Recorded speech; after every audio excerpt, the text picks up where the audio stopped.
অনেক সময় আমরা অফিসে নামাজ পড়ি, বাসায় দু চারজন মিলে জামাতে নামাজ পড়ি। তো প্রশ্ন হলো, অফিসের নামাজের জন্য বাসার নামাজের জন্য আজান দিব কিনা।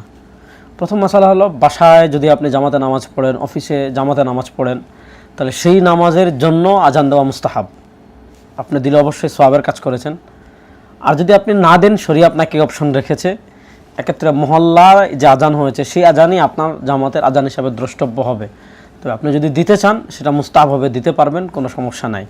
এজন্য আপনি যদি অফিসে জামাতে নামাজ পড়েন, বাসায় জামাতে নামাজ পড়েন, আপনি চাইলে নামাজের আজানের আমল করতে পারেন। কারণ আজানের আমলে কোনো অসুবিধা নেই।